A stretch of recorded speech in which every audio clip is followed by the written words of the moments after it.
I have been quite critical of Natlan in the past. It's no surprise that I'm not fond of the region, but Citlali and Kanish were two of the characters that I do happen to like. With Citlali returning in the latest summer event with a brand new skin to boot, I thought it would be a nice change of pace to highlight a character from Natlan. So don't worry, I won't be airing my grievances about Natlan in this video. I'll be talking about her new skin as well, and lastly, I will be including some spoilers from the latest summer event as we're going to talk about her personality a bit as well, so if you haven't played it yet, please click off the video. Right away, Citlali's color palette is very pleasing. The dark blues and purple tones complement each other exceptionally well. I especially love that her hair fades from this light pink to some dark purples. It helps make the bright pink feel not so jarring against the darker color choices in her outfit. The light blue highlights are a nice touch, especially on her headpiece, and seeing that her night soul color is a light blue, this complements the mechanic very nicely. In my previous but old video, I state that one of the reasons that Natlan design struggle is due to how the markings are done. The markings themselves are such a cool idea, but you can barely see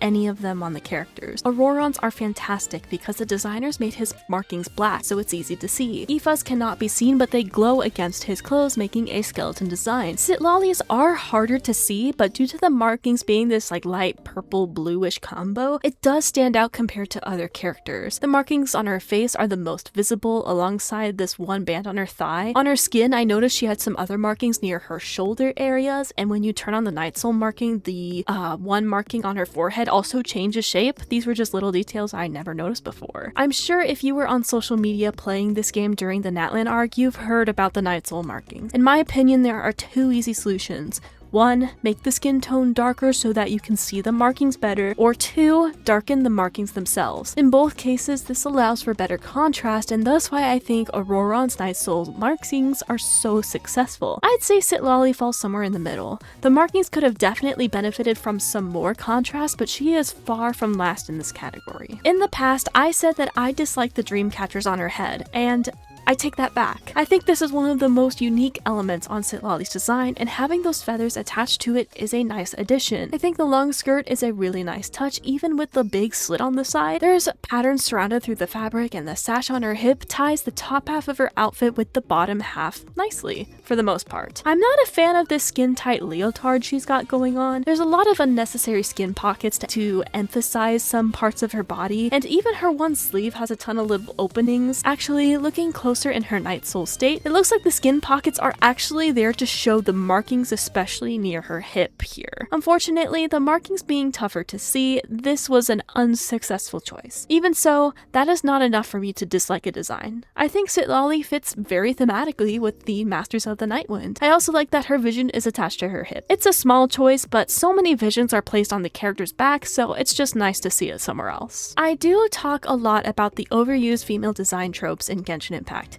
Say it with me: detached sleeves, a boob window, short dress or shirt, heels, thigh highs, or these days bare legs, and a collar. Citlali has some of these elements, but she also breaks away with it in others. Her sandals have heels attached, but it's refreshing that it's not just a pair of high heels slapped onto her feet. Citlali has a rather long skirt, and even with a slit to show off one of the legs, the skirt still looks really nice on her. She has one detached sleeve, which I'm not a fan of, but I like that they went with more jewelry and these gloves. She doesn't have a detached collar, but instead a shirt that goes right up to her neck. She does have a little unnecessary skin diamond showing underneath her chest, but it's still different. This is how you can incorporate a safe design choice while also being willing to experiment. Citlali doesn't feel like a copy and paste in terms of her design. She has some elements of the overused tropes, sure, but there's enough of a spin placed upon them to make it feel new. For as much as I did not enjoy Natlan, I have to give credit where it's due. The designers were allowed to experiment, and I always prefer that the designers and developers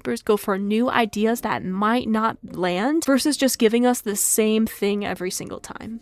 Before I move on to talk about her skin, I do want to bring up the splash art, as this was actually controversial at its reveal. Citlali's splash art actually does an incredible job with incorporating not only her kit, but the negative space. I can clearly tell that there is this shield around her forearm, and the clouds are stylistically drawn to complement her character. The one element though that caused some negative comments was how squished her chest is against the plush she is hugging. This is clearly a form of fan service. I'll be honest with you, I didn't think this was that big of a deal. The rest of the splash art clearly conveys what it needed to be, which is a representation of her kit, style, and character. Sure, maybe squeezing the plush that hard is unnecessary, but I don't think it takes away from the splash art. About a year after Citlali's release in January of 2025, she got a skin in July of 2026. This skin features her pajamas that thematically match her pillows. I thought this was a genius way to give her an outfit. It's something new, but it also ties back to part of her character. That being said, I just did a whole section praising Citlali from breaking away from the overused design tropes, and her new skin falls right into them. We have the detached sleeves, a collar, and a very short dress. To be fair, her detached sleeves do wrap around her back, so it's somewhat different. Her legs are a little bare, but we do have some cute leg warmers, which helps it feel not as barren. And we also have slippers! I was shocked. I liked how Aino had slippers in her design, and we actually got another character with them, and they match her pillow with different expressions. I also love the fact that we got an eye mask, which was the perfect choice for a sleepwear skin such as this. The color palette is a nice white and purple focus with some splashes of pink throughout. I do wish they would have incorporated some more darker purples for contrast aside from the bow on her chest and some of her back, but maybe that's just because I've been so used to seeing Citlali in darker colors in her default. I do think the darker purple could have helped break the shapes up just a tad better here. Either way, I think they nailed the theme that they were going for. So color me shocked when I go on social media and I see people complaining that Citlali now looks like a little kid. I'm sorry.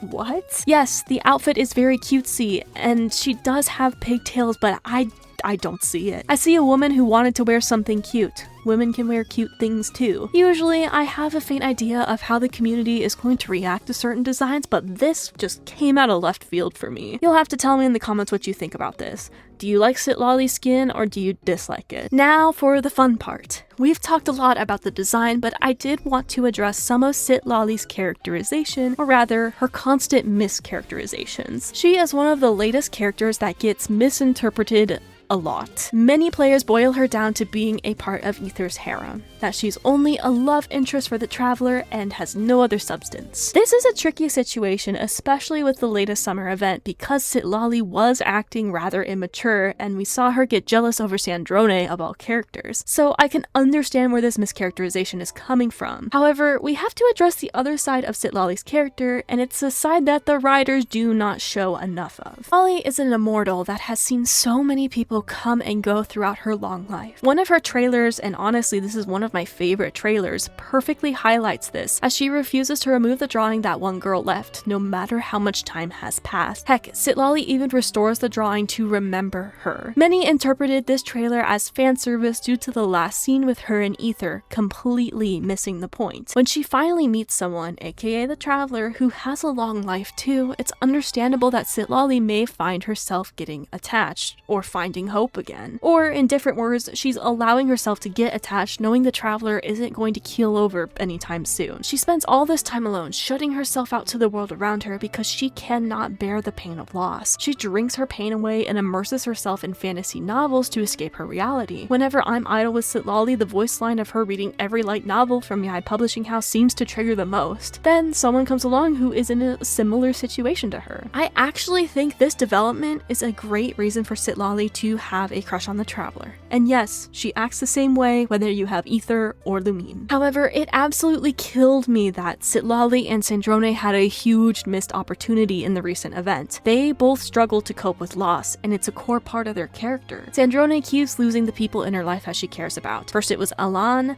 then she thought Columbina was lost, and then Polonia. And Citlali continues to outlive the people that she cares about. These two could have had a great moment discussing their own unique approaches to loss. They could have bonded, and because Sandrone is a marionette, that's another person Citlali could learn to open up to. Sandrone could also open up to Citlali, realizing that she isn't going anywhere either. Instead, Sandrone is boiled down to the new girl on the block, and Citlali is the jealous one. I was shaking my screen hoping to get this profound interaction, and I was so disappointed that it didn't happen. However, Citlali is not this immature granny that she is depicted as. She has her moments, but that's not all who she is. She even had her moment in the summer event where she did get jealous, but also realized that she was overreacting and needed to chill out. Citlali is far more complex than just a love interest for the Traveler. She's a great shaman that is revered by her tribe. We also have to keep in mind that this isn't the first time Hoyoverse had made characters with obvious crushes on the main player. For the female cast, Ayaka was a big one who showed her affection pretty early on. Keqing had some shy moments with the Traveler during Lantern Rite events, but to be fair, she remains pretty professional. Xiao was one of the early male characters that expressed interest in the Traveler after going through a character arc and opening up some, and Linny expressed a lot of interest in the Traveler, even gifting them certain flowers, so this isn't new. I think the reason why Citlali gets mischaracterized so much is because the writers do lean more heavily into that element of her character. Even the reading minds thing returned for some reason in the latest summer event. If we saw her acting jealous and we got to see her more serious side, I think players wouldn't be so frustrated. I'm over here salty that she and Sandrone didn't get to bond over their shared struggles. It reminds me of when Ito was released actually.